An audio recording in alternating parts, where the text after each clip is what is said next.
প্রিয় দেশবাসী, প্রিয় দেশে প্রবাসী আমরা যারা আছি সবাই প্রতি আসসালামু আলাইকুম রহমতুল্লাহ বারাকাত। কে কোথায় আছেন, কেমন আছেন জানাবেন।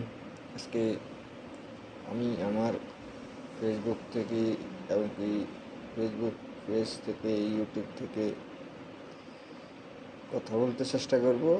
আর দ্বিতীয় কথা, আমরা চাই আমাদের সারা বিশ্বে একটা শান্তির চেষ্টা। তবে আমরা জানি 2041 সালের আগে আমাদের যে মুসলমানের ভূমিগুলো আছে ইসরায়েলে দখল করে নেবার সম্ভাবনা আছে বেশি। তো যাক, আমরা মুসলমানরা একটু সচেতন থাকলে হবে। আমার দরকার হইল ইসরায়েলি নাগরিক যারা ভালো আছে তাদের দিকেও নিতে হবে। কিন্তু যে আজকে গাজার মধ্যে আমাদের ফিলিস্তিনি ভাই বোনদেরকে কীভাবে কী করতেছে আপনারা সবাই তো জানেন।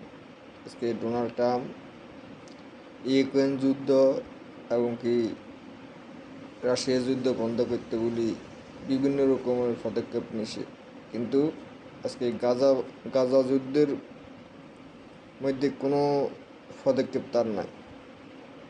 সে যদি তার এতটুকু বিবেক থাকে তাহলে গাজা যুদ্ধের মধ্যে সেরকম ইসরায়েলের বিরুদ্ধে কঠোর অবস্থানে যাইতে পারে। তো আজকে সারা বিশ্বে বাংলাদেশের মধ্যে এবং কি যে গিটার হট নামে একটা যে অপারেশন ইসরায়েলি শুরু করতে যাবে সকল মুসলিম কান্ট্রি, আমরা জানতাম এই ঘটনাগুলো হবে 2041 সালের আগে। তো এখনও হবে 2025 সাল, আরও 15 সাল বাকি আছে। এই 15 সালের ভিতরে একটা আশা করি, আমি মনে করি যে একটা বড় পারমাণবিক যুদ্ধ শঙ্কা আছে কি হবে। তো আজকে সকল মুসলমানদেরকে বলবো, আমি মনে করি যে যারা মানুষ হত্যা করার বিপক্ষে এবং কি মানুষের উপরে জুলুমের বিপক্ষে, মুসলমান হোক, হিন্দু হোক, খ্রিস্টান হোক, সবাই হোক, যারা এদের বিরুদ্ধে তাদেরকে ঐক্যবদ্ধ থাকতে হবে। সারা বিশ্বে যেন শান্তি সৃষ্টি হয়।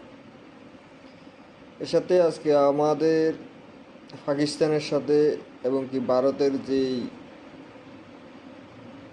ভারত যে উগ্রবাদী কাজগুলো করতেছে এবং কি হামলা চালাবে প্রতি মুহূর্তে, হুমকি দিতেছে প্রতি মুহূর্তে, এটা মনে রাখবেন।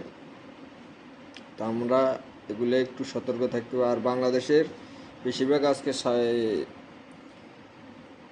বাংলাদেশের ঢাকা বিশ্ববিদ্যালয়ের যে বিপি নির্বাচনের অংশগ্রহণ করতেছে ছাত্র জনতা এবং ছাত্র শিবির, এনসিবি, বিভিন্ন দল, আমি সবাইকে সতর্ক করতেছি, সবার প্রতি আহ্বান, সবাই মিলি একতা থাকতে হবে। এখানে আওয়ামী লীগের লোকজনেরা প্রতি দলে আছে, দলের মধ্যে ঢুকছে, যে কোনোভাবে হয়তো বিএমপির একজনকে হত্যা করবে, নইলে জামাত ছাত্র শিবিরের একজনরা হত্যা করবে, না ছাত্র দলের একজনরা হত্যা করবে, নকিবা এনসিবির একজনরা হত্যা করে একটা বেজার লাগাইতে চেষ্টা করবে। তো দয়া করে আপনারা সবাই ছাত্র শিবির এবং কি এনসিবি, বামপন্থী যত দল আছে সব দলের প্রতি আহ্বান, সবাই মিলি আপনারা সচেতন থাকবেন যেন এইসব দুর্ঘটনা যেন না ঘটাইতে পারে। সবাই ঐক্যবদ্ধ থাকতে হবে এই পক্ষে। আর বিশেষ করে আওয়ামী লীগ বাংলাদেশে ঢুকবার জন্য বিভিন্নভাবে বিভিন্ন চেষ্টা করতেছে। দয়া করে আজকে আমাদের বাংলাদেশের সেনাবাহিনী আমরা বারবার বলছিলাম বাংলাদেশে পুলিশ, র্যাব, সেনাবাহিনী শেষ করার জন্য, কিন্তু কোনো কাজ করে না এই সরকার। এই সরকারের যে কাজের জন্য আমরা বসাইছি এই কাজ কোনোটাই হয় না, কারণ এই সরকারে একটাই কাজ, একটা লোকেরই কাজ শুনছি, কথা শুনছি, আর কারো কথা শুনি না। তো আমি মনে করি যে সামনে যে আরেকটা দেখতেছি গণ অভ্যুত্থানের রাস্তা দেখতেছি, তো আমরা চাই এই গণ অভ্যুত্থান না হোক, তবে মানুষ নীতি এবং কিংবা সৎ মানুষ বাংলাদেশের রাজনীতিবিদরা সৎভাবে চলুক, এই দোয়া করি। তো প্রিয় দেশবাসী, আসসালামু আলাইকুম রহমতুল্লাহ বারকাত।